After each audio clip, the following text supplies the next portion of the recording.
Over the last few years, Banjo-Kazooie Any has come from a 1 hour 20 minute run gradually down to a 56:45, and swapping platforms in the process because Xbox is a little bit faster than N64 for this category.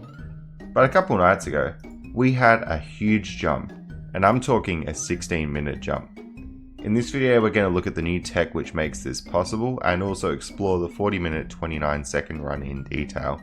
This video is a continuation on from my pause glitch video from earlier, so if you haven't seen that I'll link it, but don't worry if you haven't seen it because everything should still make sense in this video if you haven't. So the piece of new tech that has completely broken the run is called the pause overlap glitch, and what this lets you do is play the game while it's paused. It's most commonly achieved during the leaky cutscene here just by pulling up the Xbox menu which pauses the game during the cutscene, then you can gain control as Banjo and be on your merry way. A couple of updates since my last video, we have found this is possible in more places. We did know it was possible in Gobi's Valley during the water lowering cutscene, but it's also possible on a few cutscenes in Rusty Bucket Bay. It's also possible on level opening cutscenes and cauldron cutscenes with some really precise timing. This pause glitch was originally discovered by TSR Stormed and Trep, and it has a few immediately funky effects, like corrupting Banjo in some levels as well as some objects. You can also get the game over cutscene to corrupt to give Klungo a weird T-pose. You can also have Banjo warp into cutscenes to enter levels during the level opening cutscene. You can have Banjo get into some levels early like Rusty Bucket Bay, but most importantly you can clone notes, and that's what we'll be looking at this run. Now to talk about note cloning, we need to talk about cutscene warping. Normally when a cutscene plays, Banjo isn't loaded into that cutscene at all. But for whatever reason, if you jump into a cauldron as the cutscene's going to play, Banjo's just standing there. You can't move Banjo at all, but it's really important to note that that is the case. And as soon as you enter a cauldron, this glitch is cleared, so most of the time it's a quirky effect in a speedrun and runners just forget about it. But if you never enter the cauldron, the glitch persists, and you can even have Banjo in some things like level opening cutscenes. So here's an example of Banjo appearing in the Clanker's Cavern opening cutscene, and that happened because I jumped into the cauldron before watching the cutscene and then ran up and did this puzzle. Now normally Banjo is locked during these cutscenes and you can't do anything, but if you can trigger a fade out to a game over, Banjo will gain control again. And this is absolutely huge. So you can't do much like jumping or anything, the only thing that works is your joystick. And thanks to the pause glitch, we can just hit the game over option in the start menu and get a game over during a cutscene. So here's an example on opening Click Clock Wood. We're going to complete the puzzle but then hit game over with Banjo. Now you'll see him spawn in the cutscene but you can't see him move. But as soon as I hit yes to game over, I'm going to hold up on the joystick and Banjo's going to move straight into that door.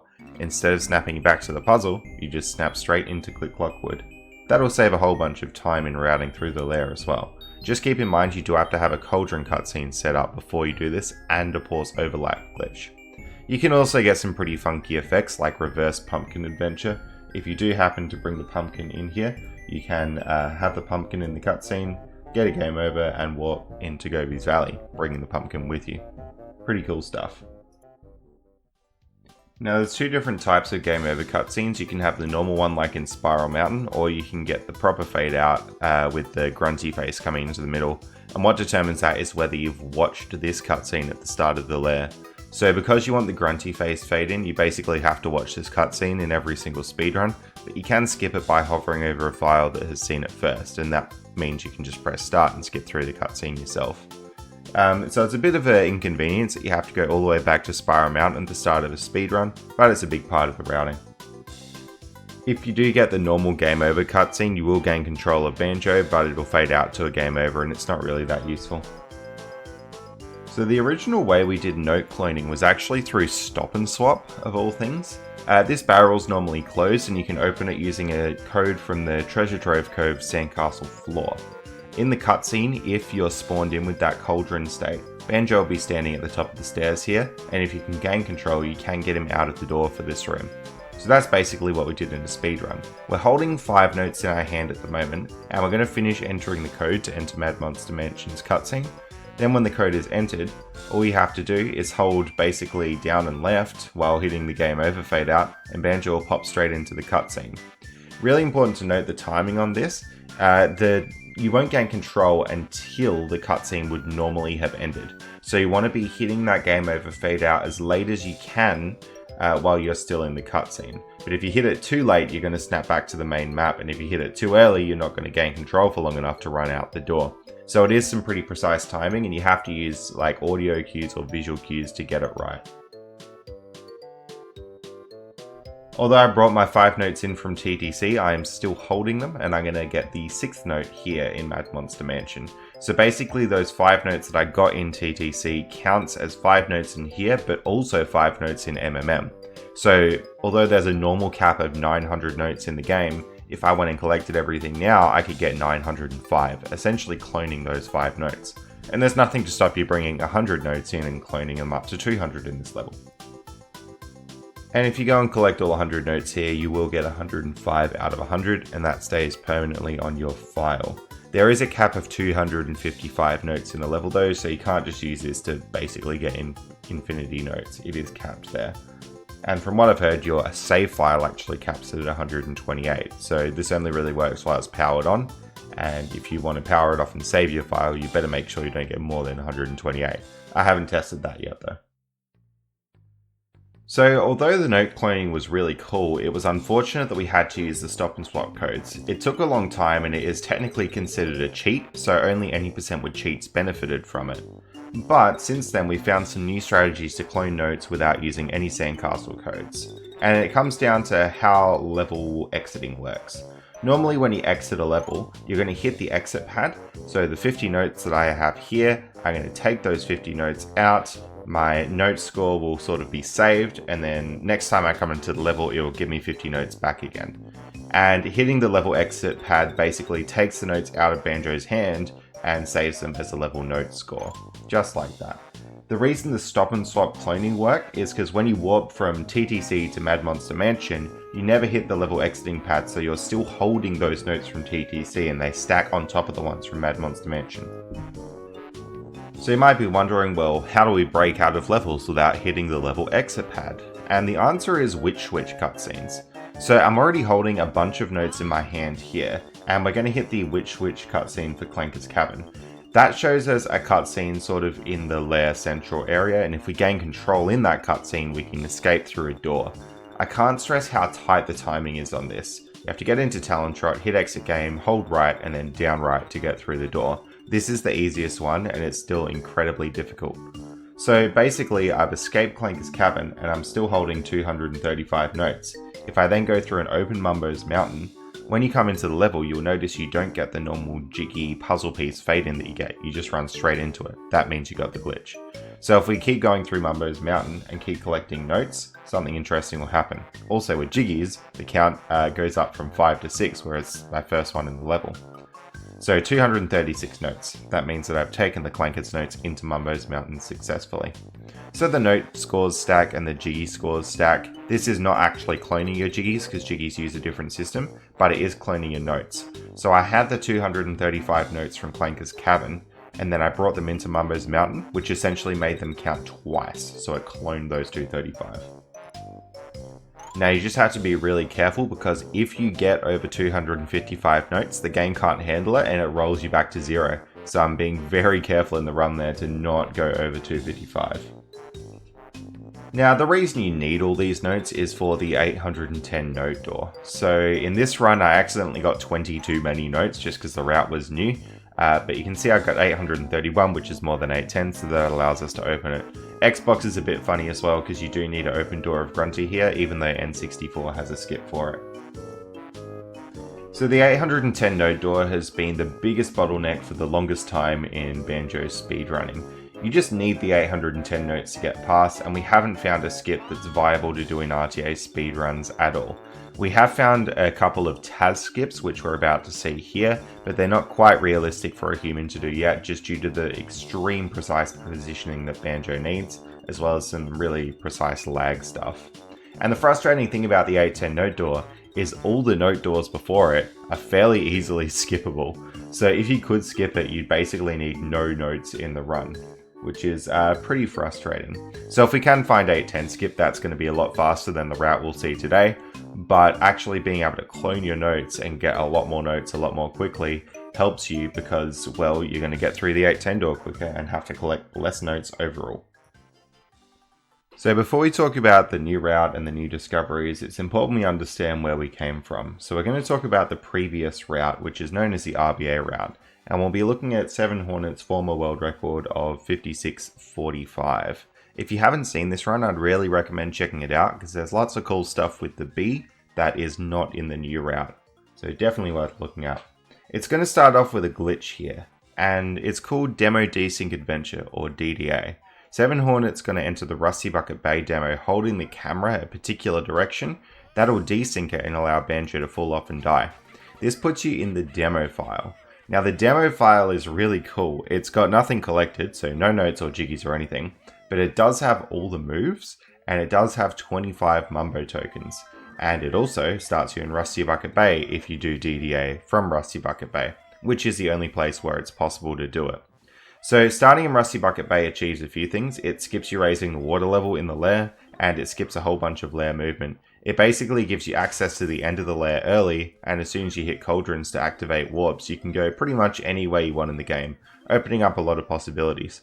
So Xbox is usually slower than N64, but DDA is only possible on Xbox just due to the way that the camera works, and DDA on its own makes Xbox faster, even though Xbox can't skip text and can't do Door of Grunty skip, which should make it slower. DDA saves that much time. Now you might be wondering, would DDA save time in 100% because you'd have to collect less tokens and moves and stuff? The answer is yes, it would. The problem is the DDA file does not have Wazza spawned in for ZZ Peak. And our theory is it's because the file is used for the stop and swap cutscene as well, where you need Wazza gone. So you can only get 99 jiggies on this file, which makes it only pretty useful for any percent. You can see immediately here 7 Hornet is collecting 96 notes in Rusty Bucket Bay, which is quite a lot. He's going to need 810 notes all up. Now given that there's 9 levels, all with 100 notes in each level, you basically need to go into every level and collect nearly all the notes in those levels to beat the game.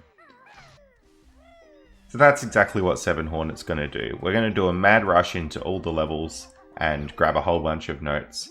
So he's going to set up this cauldron at the end of the lair for easy warping back here later, and then we're going to make our way to Frazizi Peak. 7 Hornet does this cool big bomb clip to get into Frazizi Peak without opening it, and that saves us a whole bunch of jiggies.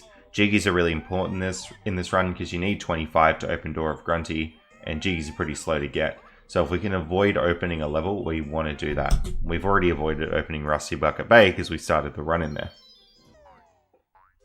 7 Hornet collects 100 notes in Frazizi Peak and takes a death warp inside Mumbo's skull. 100 notes is good because it gives you an extra life, and this run is very tight on lives. And the death warp allows you to see Mumbo's text and die at the same time. That clears off the text without actually having to read it.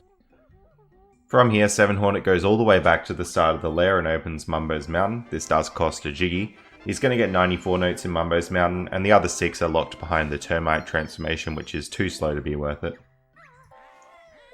7 Hornet uses another 2 jiggies to open Treasure Trove Cove and gets 99 notes in there. If you're familiar with TTC, you might know which note he skipped. It's very slow. And this is where the run takes a strange turn. 7 Hornet goes to the last level, Click Clock Wood, next.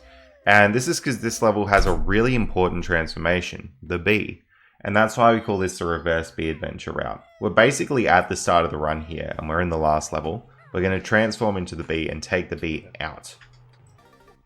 So reverse B adventure's gone through a lot of iterations over the years. It started off as PAL N64 only, and now we have 4 methods to do it. We used to have a horrible Cauldron method, but we have this lovely Brentilda clip here now that works on Xbox as well. Nice. So the B is out of Click Clock Wood, and that's going to destroy the game. Good RBA segment. Basically from here, the B can clip into most levels because you're not expecting to fly in these rooms. And the B's going to just go around flying, collecting notes really quickly. The B's flying movement is really fast, but the walking movement is really slow. So there's a lot of skill in these B segments, trying to stay airborne as much as possible and not land unintentionally. It is a real shame that this B movement is now cut off from the any percent run with the pause overlap glitch, but it is the price of progress and going fast. The N64 run still has RBA in it though, so it does live on. After Mad Monster Mansion, 7 Hornet's going to clip into Gobi's Valley, and for whatever reason the top of this level just isn't solid. If you could get up there as Banjo, you'd be able to clip in here as well. He's going to collect a bunch of notes in here and a few jiggies. Now the bee can do some really cool stuff with its hitbox. For example, this statue jiggy that you normally need the witch switch to open, you can just walk through the bars with the bee, no big deal. And then 7 Hornet's going to come across and do Bubble Gloop Swamp here, again without actually opening the level. So the key thing about the bee, not only is it really fast to collect notes, but it stops you needing to actually open the levels. And since we already have to get 25 jiggies for Door of Grunty skip, it's important that we skip as many other jiggies as we can.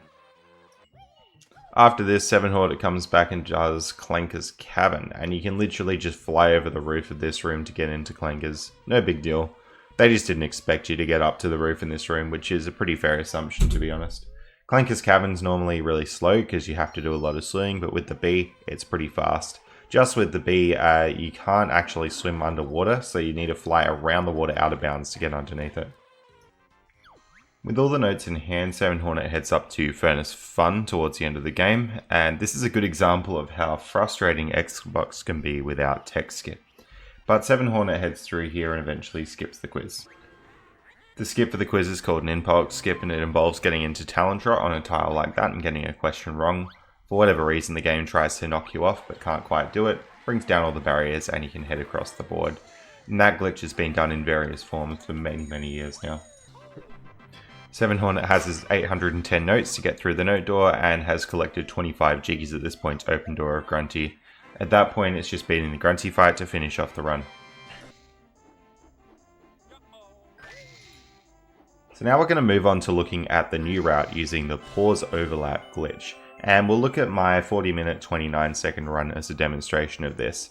This run still has a lot of time to save and the route will probably still be developed, but this is going to give us a really good idea of what this pause glitch can do and how much time it can really save. Now before we launch into the video of the run itself, I just want to talk about what the route's going to look like. We start in Rusty Bucket Bay just like with the previous record, and we're going to grab 50 notes there. That brings our total up to 50. We're then going to do some layer movement and end up in Frazisi Peak, grab all 100 there, and this is where the route gets different. Now that we have 100 notes there, we're going to clone them out and go to Treasure Trove Cove. We've got 100 notes in our hand, we then collect the 100 in Treasure Trove Cove to get 200. 350 notes so far. Moving on, we're going to clone out of Treasure Trove Cove into Clankers, and we're going to get 54 notes in there to get 254, and then we're going to clone notes out of Clankers into Mumbo's Mountain, and get another single note in Mumbo's Mountain to end up with 255.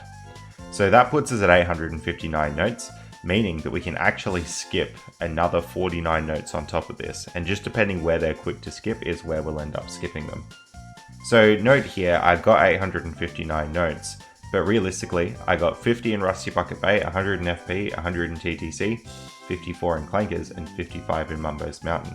If you put all that together, I've only collected 305 notes. That's it. And I've got 859. And that's the power of the pause glitch. So let's look at the run in detail. You'll notice the run starts off with me on the file select screen quitting out, and that's different to what it used to look like. The reason is I need to hover over a file that has seen the intro layer cutscene, because that will allow me to skip it later. From there, we have to wait out the intro cutscene to do the DDA glitch. Now, you know, when you press start on the intro cutscene, it does bring you to the demo. But the way DDA works is you have to get the Rusty Bucket Bay demo, and for some weird reason they programmed it that if you press start while this cutscene is fading out, it will skip forward through the demos however many times you press start. So when the demos are done here, I'm going to be holding down right on the camera angle joystick, and I'm going to be pressing start 6 times to pull up the Rusty Bucket Bay demo. Now that we're going to be in the Rusty Bucket Bay demo, that skips a lot of layer movement and puts me right at the end here. That puts me on the demo file, and one of my first priorities is going to be getting back to the start of the layer to see that enter layer cutscene and get the correct kind of game over fade outs that we need for this glitch. Now before I leave Rusty Bucket Bay, I'm going to make the most of being in here and grab some notes and jiggies. I'm actually going to get 50 notes in this level, which seems a bit excessive because we're not cloning these and it seems like a bit of a waste. But we actually have to open the 50 note door later, and you need 50 notes to do that. So it's really important you get them here, otherwise you're going to be wasting time going around getting unnecessary notes. So I'm going to make the most of being in the engine room here and grab this Jiggy, and we'll get a few more Jiggies throughout the level too. We get the Jiggy in Captain's cabin here. We're also going to get the crane Jiggy here. I apologize to all the 100% runners, I did not go for lifeboat jump. There was already enough that could have gone wrong in this run. Little cool strategy after grabbing this Jiggy, if you jump into the little pipe that brings you to the kitchen, it'll skip the cutscene of the crane lowering the box. We then grab the chimney Jiggy and jump all the way down to the 312111 Jiggy. That nets us 5 Jiggies all up, and we're about to get a 6th in the warehouse too, and then we're going to end up with 50 notes on our way out of Rusty Bucket Bay. So already, because we got so much less in Rusty Bucket Bay, this is about 2 minutes faster than when we'd normally come out in the previous 80% route. Really important here, when we leave Rusty Bucket Bay, I'm going to be triggering this blue cauldron. This will be the key to getting us in that cauldron cutscene state. You need to jump in a cauldron as it's triggering the cutscene for showing you the other cauldron, and you need to not go in the cauldron afterwards. It's really important. So if I hadn't got that blue cauldron triggered up there, then I wouldn't be able to get the cutscene of completing the pair, and I wouldn't be able to do the run. We're going to do this absolutely classic skip for 640 note door, and that'll bring us up towards the red cauldron. This is because I need to get back up through the lair to get to Frazisi Peak, which is my next level. And there's a 260 note door blocking me from doing that, and I need to get past it somehow. Red cauldron is the best way to do that, because we're going to need the pink cauldron not active for a glitch later. With the red cauldron triggered, we're basically just going to zoom back through the lair. We're going all the way back down, past 450, through Gobi's lobby. I'm activating this Jiggy for a bit later. We're then going to go all the way back through here, past the 260 door, past the 180 door, and into the start of the lair. The whole point of coming back here is just to get the intro cutscene, which is sitting right here. And because I've got the file viewed before I started the run, I was able to skip that. Back when I was doing Sandcastle %, I wasn't able to skip that. Now in this next stream, I'm going to be triggering the pink cauldron. This is really important for the warp out of Frazisi Peak. I'm then going to go up and open Treasure Trove Cove. Now, I am able to get pause overlap glitch on level opening cutscenes, and I do attempt to get it here. It's really tricky. So what you have to do is pull up the Xbox menu as the cutscene is starting. So Bottles talks to us for a really long time, and then we fill out the puzzle. We want to pull up the menu. You're then trying to close the menu, basically on the frame that the cutscene is fading back to the normal map. Now I missed this. I don't know whether I was too early or too late, but I didn't get it. If I did get it, I'd have Banjo moving during the cutscene. You do have a few more opportunities to get this glitch though. So you can get it on the red cauldron cutscene, and you can get it on the blue cauldron cutscene, both of which we're going to see before we come into Frazisi Peak. But those are both very difficult, so I've opted for the safe route here. I'm going to go into Treasure Trove Cove just to get the pause overlap glitch.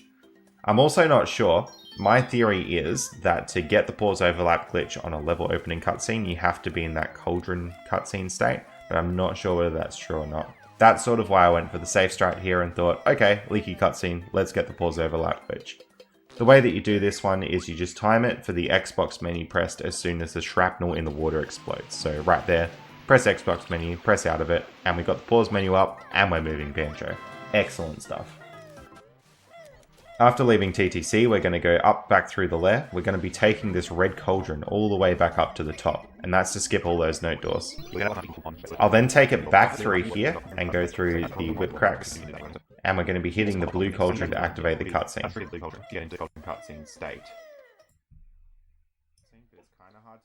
So we break the web for the blue cauldron, and we're going to be jumping up over the cauldron. I'm trying to land in the cauldron before the cutscene starts. There we go. That activates cauldron cutscene state, and that's essential for doing this glitch. And it's really important you don't land in the cauldron again, because as soon as you take a cauldron, you're going to lose that state. The other thing that I'm going to do here is nab a very quick extra life, and then we're going to come back and break the web for the pink cauldron. So the pink cauldron is essential for the Frazisi Peak warp, and we'll talk about that soon. So breaking the web there, and now we're going to do FP early with a pause menu up. So getting into Frazisi Peak without opening it relies on this fly pad, which you can just hit from the switch here.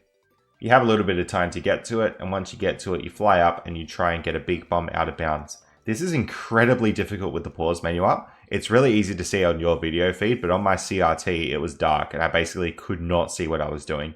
That's why I pulled out of this menu and into the how to play controls settings options. Big bomb out. and then I got to get back into how to play. The reason I can't just stay in that easier to see menu the whole time is because the A button will do stuff in that menu. So it's best to stay in instructions because you're never going to use that red B button in a normal playthrough unless you're like pooping eggs or something. From here, we're going to start nabbing a whole bunch of notes in FP. So Boggy has a bit of text there that we have to wade through, but at this point, it's literally just zooming through and getting through FP as fast as we can. We get water notes, we go to Mumbo's skull, we do a death warp, we go to the tree, we get the notes around the tree, and then we go all the way up to the top of the snowman and work our way down, grabbing notes along the way. I will be grabbing 2 jiggies here. I'll be grabbing Pipe Jiggy and I'll be grabbing the Buttons Jiggy because I'm trying to get as many jiggies as I can. Now here's where it gets interesting. I'm going to grab all the notes around the feet here and then come back to the witch switch. So I'll show you what this warp out looks like, and then after it's done, hopefully, I'll be able to explain what happens. This is probably one of the hardest tricks in the run.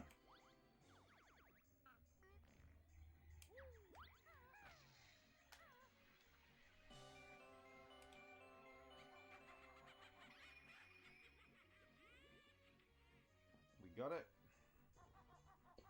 Now you can't see what's going on now, but Banjo is moving around and you can hear Kazooie walking That was out the door. such a fast nav, oh my god. So let's talk about what's going on in this Frazizi Peak escape. It pretty heavily relies on this cauldron cutscene here, and if you have the other pink cauldron active, then when you hit this one, it's going to show you the other room over here, just like that.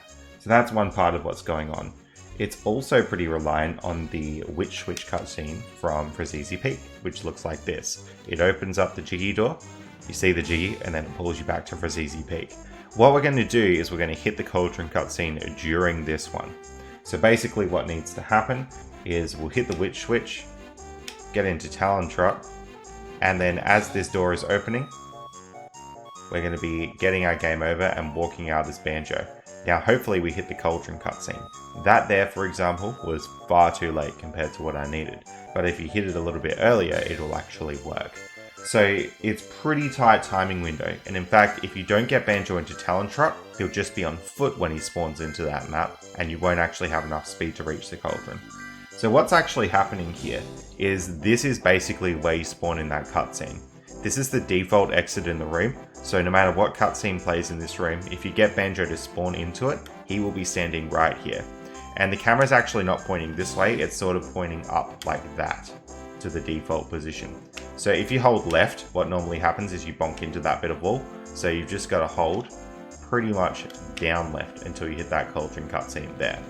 So there's a few timing things going on. You have to get into Talon Trot before the actual Witch Switch cutscene starts, and that's just a couple of frames of window to actually do that. You'll be able to tell if you did it because you get the Talon Trot sound. Then there's the timing of actually getting your game over during that cutscene, and then there's the precision of holding down left on your joystick. Once you get that, you do some blind navigation. So the room will come back looking something like this, but you won't be able to see anything. That's when you basically hold down and left, and hopefully Banjo will sometimes line up and hit this door. You have to be pretty precise on your angle, and the Xbox controllers do not have notches, so that makes it even more difficult. So that's pretty much what's going on here. There's the cauldron cutscene hit, and then there's the navigation out to the door. What that allows you to do is escape FP without hitting the exit pad, and Banjo will still be holding those notes from FP.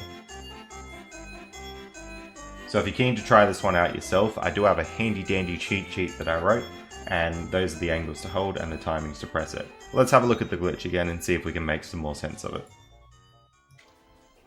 So we're lining up with our pause overlap glitch, correct game over cutscene, and cauldron cutscene state. We hit exit game, slam down on the switch, and get into Talon Trot. Oh wait, 1, 2, 3, 4, 5, hit the button. We get game over. We hold down, we hold left with slightly down. We get the cauldron cutscene. We do some navigation without seeing. You might be able to hear the noises. Holding down left, we get in the door, and we're out of FP with our notes. Navigation took me like a minute last time. So after we get that escape, we're going to go get this Jiggy and head back down to Treasure Trove Cove. So that navigation without seeing it is kind of the harder part of the trick, and it can go pretty slowly. What I got here was very quick. Now I did think about hitting the Gruntling and dying to escape that screen going black, but that seemed to clear the note score, so it didn't work out. We're going to head into TTC and collect ourselves 100 notes. Notice when we go into TTC, we won't get the little puzzle cutscene coming into the level, and the first note we grab will be note 101. So all the jiggies that I'm getting around here are going to be kind of the faster ones. This route prioritizes quick jiggies, and then notes are sort of a secondary thought now that we can clone the notes. But I will be grabbing a lot of jiggies in TTC. You might be wondering why I don't grab the Jinjo's jiggy, which is normally pretty quick. The answer is when you clone your notes into levels, you also clone the Jinjos you've collected. And if you've collected all 5 and gotten the jiggy, you can't then get the jiggy out of the Jinjos in the level you go into. So I'm going to get the Mumbo's Mountain Jinjo's jiggy, because that's quicker than the Treasure Trove Cove Jinjo's jiggy, and I can only get 1. So we're going and getting a bunch of jiggies. We're going to head into Nipper here, and we'll be finished with TTC very shortly. So heading up, grabbing the notes, we're going to get another pause overlap glitch on Leaky, and I've still got the cauldron state active from the cauldron that I hit before. We get pause overlap glitch, and we're going to take a fly up to the lighthouse. And here's where our next glitch comes into play. We're going to be hitting the witch switch here, and it's a similar vibe to the Frazizi Peak one. We hit the witch switch, get into Talon Trot, and then hopefully we can escape the room. Let's have a look.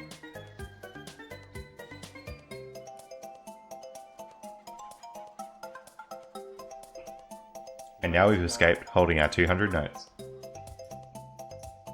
So this TTC warp is a bit easier to understand conceptually, but a bit harder to actually do in practice. It puts Banjo here when he comes out of the warp, and basically what you need to do is be in Talon Trot and then just hold up for a long time, and then swap to up left about there. Now if you swap too early, Banjo's going to walk into that wall, and he will get through the door but not quick enough to escape the cutscene, and if you swap too late then he's going to bonk that wall over there, or bonk this wall but do it too slowly.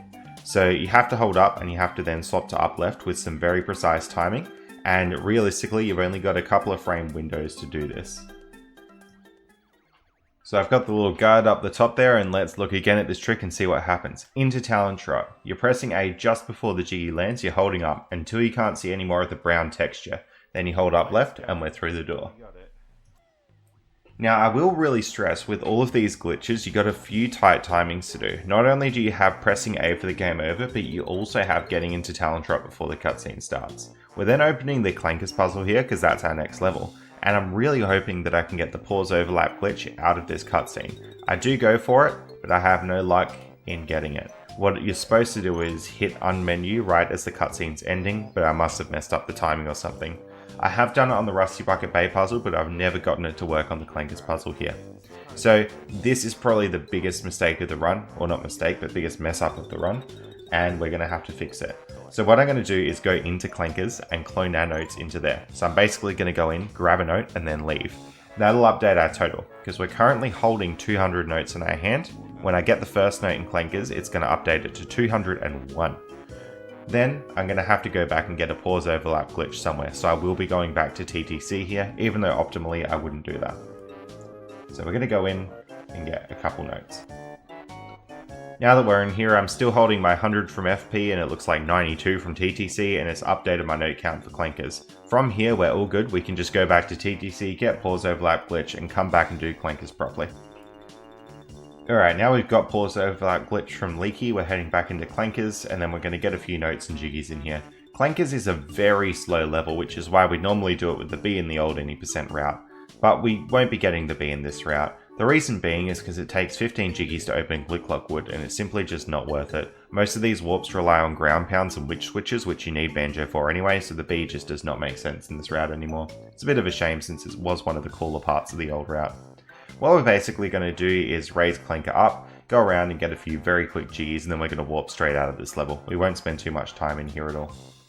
So Clanker comes up out of the water, we then head up onto his back, we get back jiggy, we get tail jiggy, we jump through and we're going to get tooth jiggy, and then just leave this room.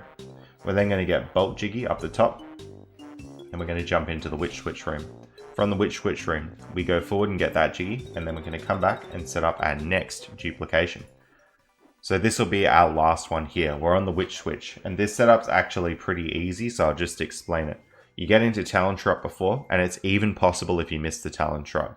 You then want to hit A just as the eyes start raising.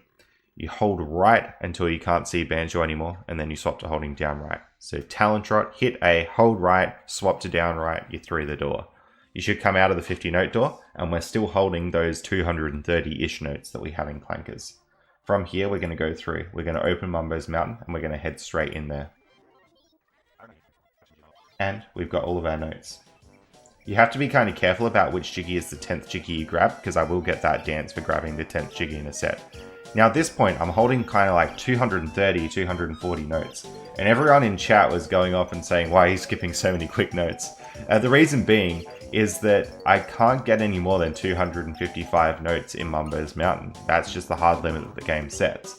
And I don't want to skip notes earlier on, because if I skip one note in Freezeezy Peak, remember I'm cloning that one note 4 times.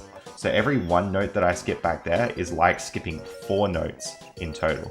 Whereas if I skip a note in Mumbo's Mountain, that's kind of like just skipping 1 note in total. So that's why the route looks really weird. I'd love it if we didn't need 50 notes out of Rusty Bucket Bay, but we do to open that 50 note door. I'll talk about some potential new routes shortly. Alright, this may be one of the coolest parts of the run. I got a Jiggy overlap on Conga. It's when the 2 Jiggies are kind of near each other and you can grab both at the same time, skipping a 4.5 second cutscene for the other Jiggy. Pretty cool stuff. I'm going to grab the last Jiggy here on the blue Jinjo, and just a reminder, you can only grab 1 Jinjo Jiggy in this run because the Jinjos are cloned.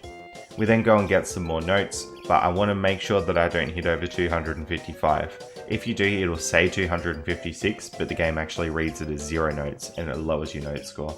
You want to avoid that at all costs. We then head back up through the lair with the red cauldron and we're going to head into Furnace Fun. From here, the end of the run basically looks like 7 Hornets, so I won't say too much about it. One thing though is that I was really happy with the Ninpulk skip. It went really well in this run, and that's because I was still thinking I might have been able to get sub 40 at this point. Unfortunately it didn't happen, but I'm sure it will soon. You'll be able to see here when I open the 810 note door, I actually have way too many notes. My theory of how to improve this is to skip the 6 Mumbo's skull notes in Freezeezy Peak. That'll actually skip 24 notes all up, but then you get a couple more in Mumbo's Mountain to make up for that. That's how I reckon we'll improve this route to make it a bit better. And just a grunty fight to go here, and then we're done with the run. So I was so excited to get this 40-minute time. Earlier on in the night I got a 44. But this one was just really good. It's a pretty good demonstration of the route, apart from those few small things that I mentioned throughout the run. And yeah, that's pretty much where the 80% run is sitting at the moment.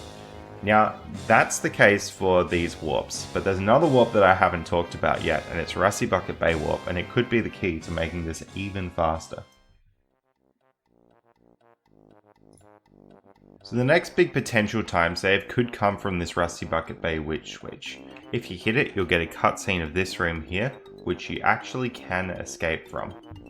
So let's talk about where this cutscene puts you, and that should help us see why this is a bit easier said than done.